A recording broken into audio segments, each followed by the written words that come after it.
Ecco, non c'è dubbio che quando parlo del personaggio Luciano Bertocchi si entra nella logica di una complessità di interessi che è sicuramente eterogenea, insomma. Ora io vado dal contadino, perché faccio il contadino, faccio l'apicoltore da 54-55 anni, fino allo storico e al ricercatore di archivio. Per cui nella mia vita, partendo dagli anni 70, quando nel 1970 pubblicai il primo libro con il Marchese Dosi sulle lettere dei pittori e scultori della pittura pontremolese, mi sono comunque interessato da sempre di barocco. Ho fatto una quindicina di saggi, forse qualcosa di più, su questo aspetto fondamentale della storia di Pontremoli. Ovviamente mi sono interessato anche di storia locale e quindi anche lì ho scritto parecchie cose. Credo che l'interesse più logico mi sia rimasto soprattutto al contesto ambientale, per cui ho scritto parecchie cose sia sulle tradizioni gastronomiche sia sulle tradizioni storiche, prima attraverso l'almanacco pontremolese che è praticamente inventato da Benacci e da Boggi alla fine degli anni 70, è stato poi un tramite per trasmettere la nostra cultura. Io sono rimasto collegato a questo momento e ho continuato a studiare, ad esempio, le tradizioni gastronomiche, dal testarolo alla cucina del castagno, alla produzione vitivinicola, a quello che può essere un pochettino tutto il contesto operativo della enogastronomia locale.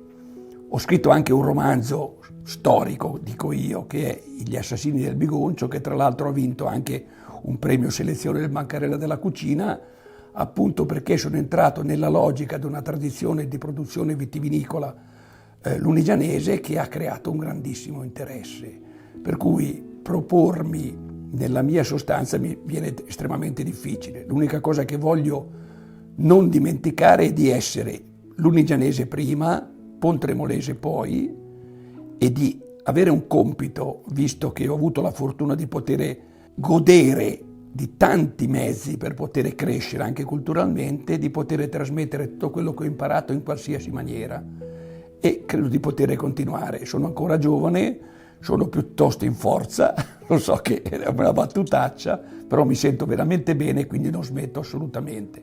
Ho appena concluso il libro di Alberto Bellotti, che sarà messo in vendita nei prossimi giorni, sarà disponibile e ho intenzione di continuare. Non voglio assolutamente smettere perché il cielo mi ha dotato di qualche virtù e vorrei che quella virtù potesse essere esaltata attraverso un impegno costante nel tempo, in maniera che anche gli altri godano di quello di cui ho goduto io. Allora, devo dire che quando ho cominciato a scrivere in dialetto, l'esperienza è stata abbastanza tribolata, perché allora erano vivi praticamente tutti i grandi poeti pontremolesi, non so, ve li posso citare, a partire da Poletti, che era quasi centenario, poi è morto a 103 anni, c'era ancora Bellotti, c'era Reisoli, c'era Amelio Bertocchi, c'erano tutti quelli che praticamente avevano fatto grande la poesia pontremolese.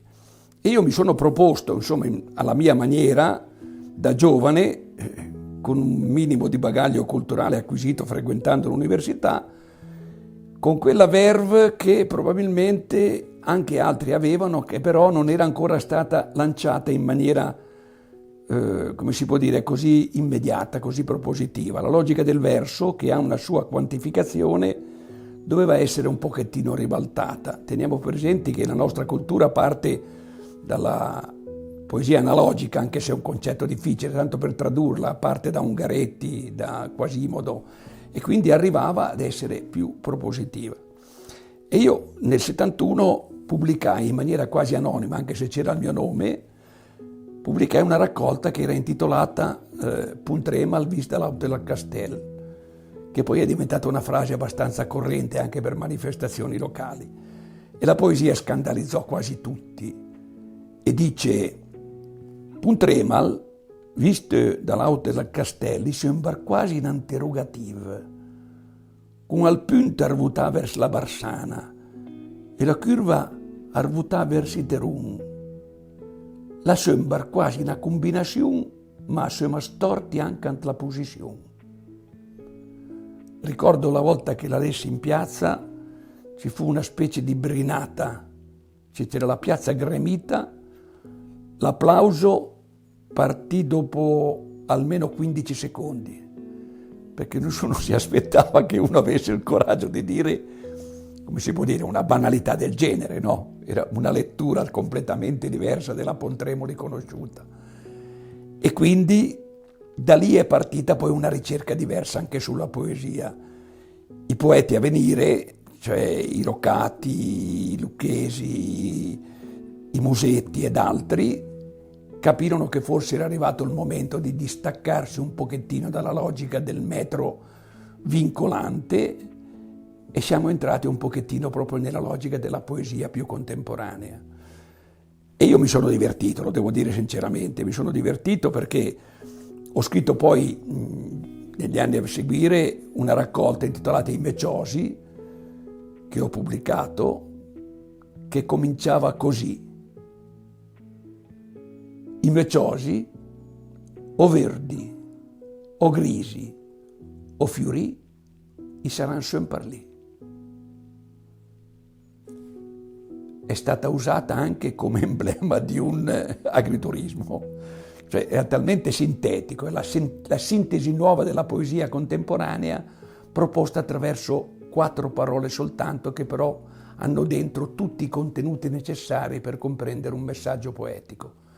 E questo devo dire da un punto di vista critico che va un po' contro le idee del più grande storico locale che abbiamo avuto in passato, che era Manfredo Giuliani, il quale diceva che il linguaggio, la lingua pontremolese, il dialetto pontremolese non era idoneo per la poesia, era troppo gutturale, era troppo chiuso, avevamo troppi vocali, come si può dire, tenebrose, me, te, li, e quindi diceva non era adatto per la poesia. Ebbene, credo, insieme ad altri, di avere dimostrato che la capacità, la grazia, la dolcezza, la trasmissibilità di sentimenti che ha il dialetto pontremolese lo si possa ritrovare raramente in altri linguaggi. Addirittura credo sia più espressivo in alcune situazioni della stessa lingua italiana, perché si recupera sensazioni identitarie, riesce a trasmettere meglio quello che uno intende dire dal profondo del cuore. Allora, è chiaro ed evidente che volendo entrare in contatto diretto con il dialetto, io invito sempre la gente a scoprire i volumi del dialetto di Filattiera, perché sono fatti da un grandissimo esperto, era un ordinario di filologia romanza all'Università di Pisa e quindi era la persona giusta per invitare ad entrare scientificamente nella logica del linguaggio. Però abbiamo tante belle pubblicazioni locali. Intanto cito tra tutti Pasquino. Chi è Pasquino? Bruno Necchi, il maestro, che inventa un maccheronico pontremolese che è la trasposizione logica della lingua dialettale portata in italiano. Ha scritto questo stupendo libro ed altre cose di grandissimo interesse che i pontremolesi hanno gustato in maniera incredibile, che è stato poi rieditato appunto per la richiesta che c'era, e lì si sente proprio il desiderio di non uscire dalla logica del pontremolese. Non trascuriamo poi i libri prodotti dagli amici del Campanone, sia Canti di Val di Magra che Voci di Val di Magra, che sono i 2 libri pubblicati a Milano e che contengono poesie anche di altri comuni e quindi di poeti anche di Aulla, di Vicciana, di Fivizzano, di Villafranca e di Filattiera, e poi la produzione pontremolese, che è quella più attrezzata da un punto di vista, diciamo, della tradizione, perché partendo da Luigi Poletti, attraverso 3-4 generazioni di autori, e trascuro il presente perché fortunatamente si sta rigenerando, ha permesso ai donatori di sangue di produrre questo libro, Al Cœur Puntremal, dove sono riportate i pezzi migliori, più noti, degli autori fino agli anni 90 del secolo scorso. Chiunque volesse entrare in contatto con la poesia deve trovare queste cose e le trova proposte in maniera abbastanza interessante. I nomi sono i più noti, insomma ci sono poesie che tutti quanti conosciamo, pensate all'Immanar di Poletti, pensate, non so, alla Bursa plastica di Amelio Bertocchi o ad altre poesie sicuramente famose, a parte al Campanun, trascuro il socialismo perché quello altrimenti crea di creare un fatto politico.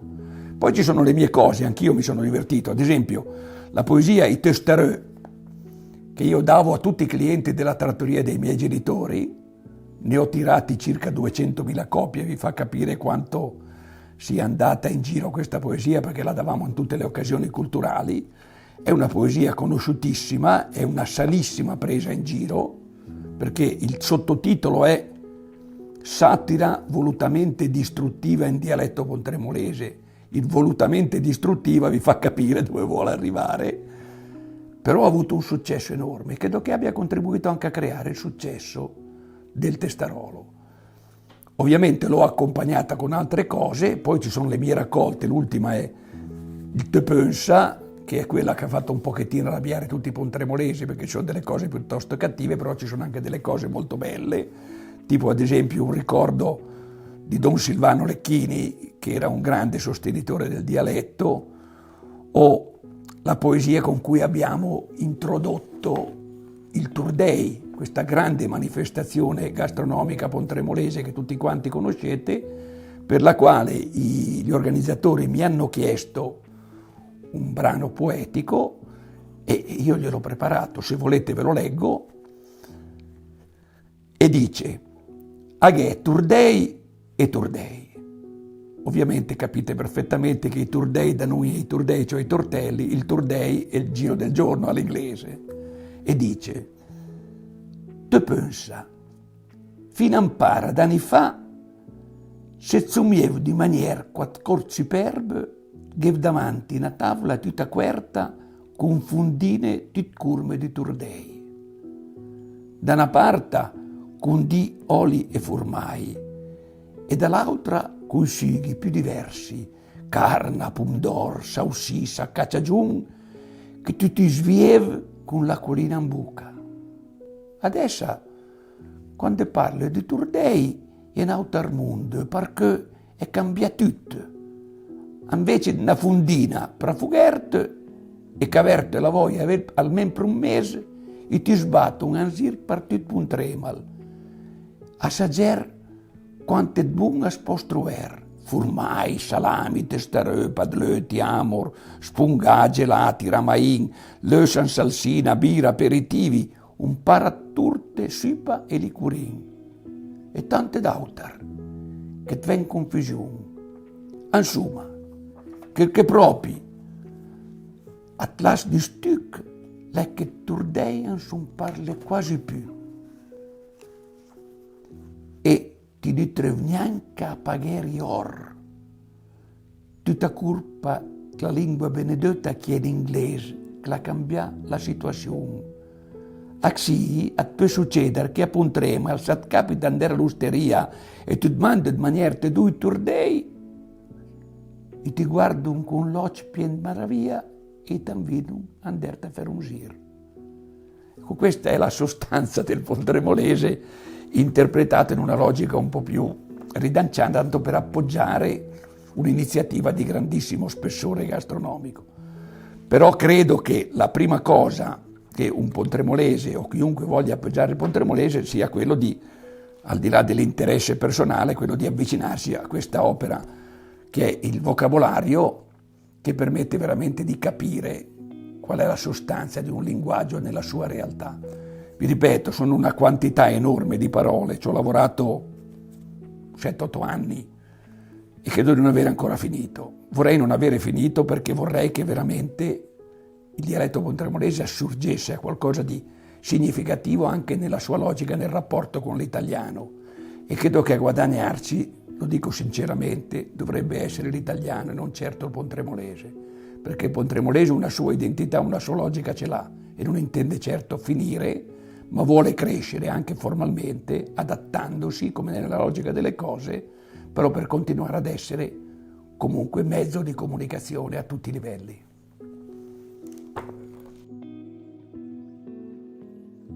Allora, non c'è dubbio che se io provo a riflettere su me stesso e mi domando che senso abbia tutto l'impegno che ho profuso nel tempo per fare quello che ho fatto, insomma, mettermi lì a scrivere cose di questo, di quell'altro, andare non so di qua e di là a cercare di fare capire quale possa essere l'importanza del messaggio che intendo lanciare, arrivo a chiedermi cosa possa avere significato per me o cosa significhi oggi anche per me.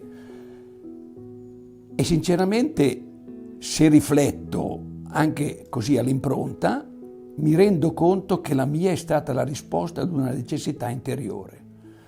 Perché non può un ragazzino, come ero io qualche anno fa, di 16 anni, 15-16 anni, divertirsi ad andare a stuzzicare i vecchietti del Piagnaro perché gli parlassero in dialetto per imparare le parole.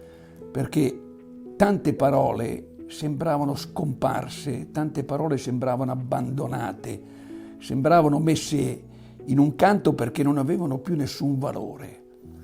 Oggi le stiamo riscoprendo e intorno a ogni singola parola costruiamo una specie di miracolo linguistico, perché da quella parola pretendiamo che esca qualsiasi senso essa possa aver assunto nel contesto locale. Basta una stupidaggine, un sasso. Il sasso diventa il riferimento di tutta una serie di piccole cose che con i sassi si possono costruire, dal mur al baccador. Lo so che sono parole di muro, no, ma baccador è abbastanza difficile. Ecco, da lì sono partito per capire che in fondo era una risposta che mi davo ed era una risposta che avevo dentro e che dovevo cercare di fare emergere.